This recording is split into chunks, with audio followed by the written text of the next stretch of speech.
Hello, boys and girls. I hope you're doing well and you're safe.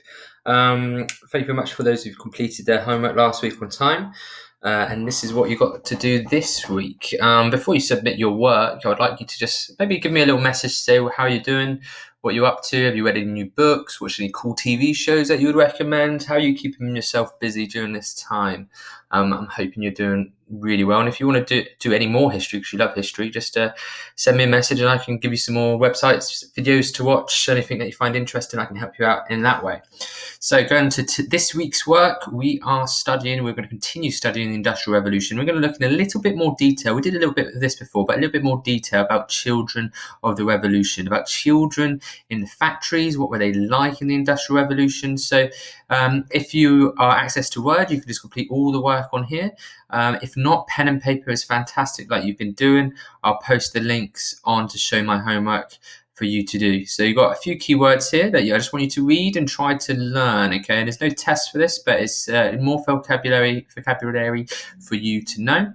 Your first task here is to watch the following video on children who worked in the mines and factories and then answer these questions. I'll post this link or show my homework, but the video is here. It's about 15 minutes long. All over the country. I'm not sure if you can hear it, but that's what the video is. I'd like you to answer these questions. And if you've got a pen and paper, just write those questions in full sentences. Remember to say task 1 and then answer the 2 questions. Okay, so I know what I'm looking at and I know what I'm reading.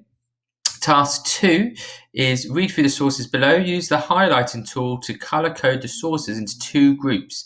Sources that agree with using children in the factories and sources that disagree with using children in the factories. Some of you might not know how to highlight in Word, so what I'll do is I'll show you now. So I'll read this one.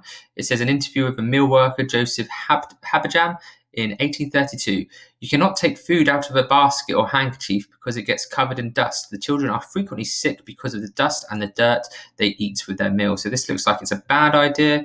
So what I'm going to do is I'm going to make sure I've got a code. I'm going to make sure when I highlight, use this button here. You see up here it says text highlight color. So bad idea, I might choose red. And then good idea, I might choose, you see that highlighter button, little arrow to the right, I might choose green. So this one is clearly a bad one. So I'm going to just click and hold and go over the whole text. And I'm going to go to the drop down and I'm going to go red. That is bad. If you're doing this by hand, what you can do is just write source 1, bad. So something like this. Source 1 equals bad. Something like that. Okay, that's all I want you to do. Read through them. There's a couple pictures as well. Tell me whether they are good or bad. And then your last task is to choose one of the tasks below, a speech or a poem. Imagine you are a campaigner who wants to stop the use of children in the factories and you have been invited to speak at a meeting to discuss child workers. Write a speech that you would give it to explain that children working in factories should be stopped, or create a acrostic poem to describe the life of children workers using the word factories. So you write factories, down the side, and then the poem starts with the letters of those words. So factories, I don't know. What was the first one I could do? Families get more money, or families get separated, something like that.